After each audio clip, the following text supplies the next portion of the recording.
Welcome to Shalom Media.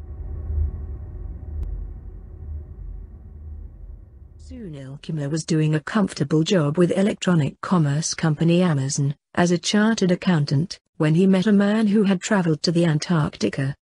At the risk of running into an exaggeration, that encounter changed his life, or at least, altered it considerably.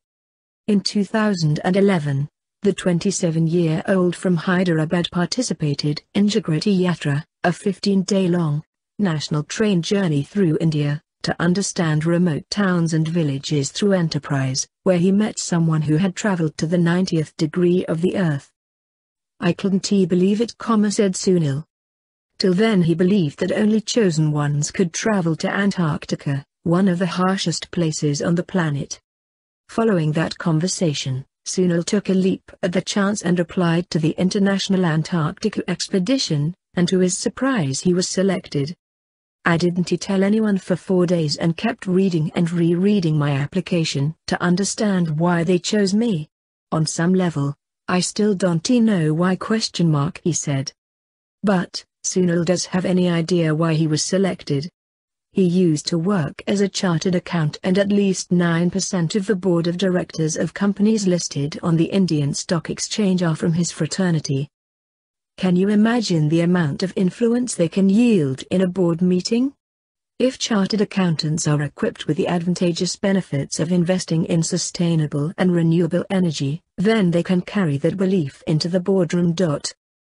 It doesn't take long, and it is certainly not difficult to gauge Sunil's passion. He truly believes renewable energy is the way forward to maintain the longevity of this planet.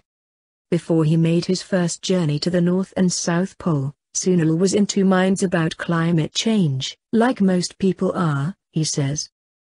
Of course, he is a believer now. In climate change, that is, not God. I was in two minds about climate change. But when I went there, I witnessed it firsthand. I saw the Larsen and Bichel's iceberg, which is bigger than the size of Hyderabad, and it has split because of global warming. All my preconceived notions about climate change were shattered. It was a wake-up call for me, he said. There was one night on the 10-day expedition where they had the option of camping right under the stars.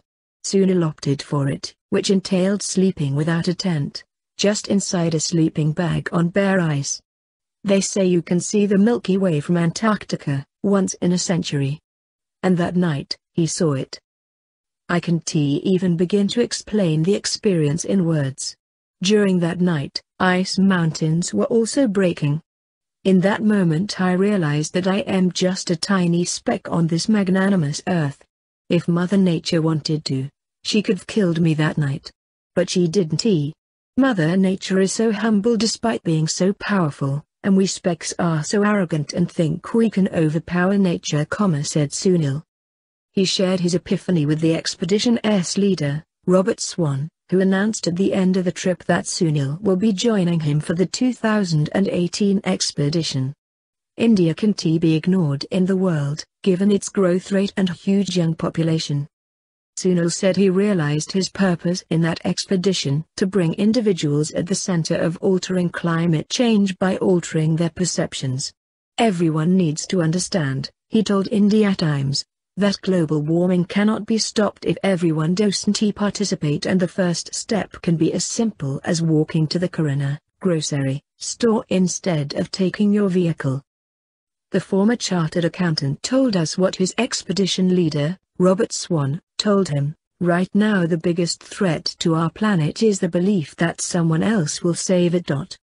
Sunil, along with leader Robert, and 10 others will embark on the world's first Green South Pole expedition for a better planet in January 2018. Though the expedition is being funded by organizations around the world, Sunil has quit his job to give his full attention to raising funds, as 90 lakhs, to get him there. Sunil will fly from Hyderabad to Dubai to Peru and then take a flight to the 89th degree, from where they will start their expedition to the 90th degree, that is, the South Pole. They are going to survive the 10-day trip solely on clean energy to show the world that living sustainably is very much possible. If it can be done in world's harshest environment, then it sure can in easier life conditions.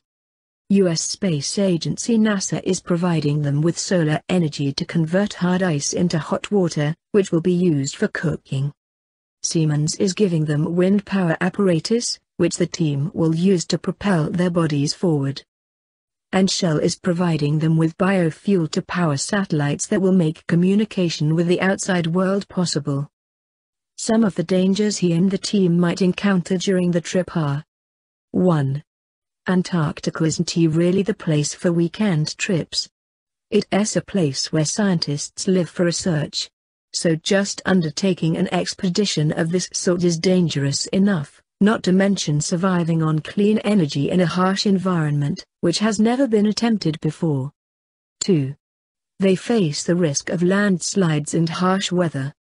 Temperatures will range from -40 to -50 degrees Celsius. Also, wind speed will be at least 200 miles per hour, which can significantly hamper their movement. 3. The team will only be carrying bare necessities on their back. Each member will carry about 80 kilograms, and if they don't constantly err on the side of caution, then they might extinguish their resources. Sunil will walk 100 kilometers for 10 days, and you can help him.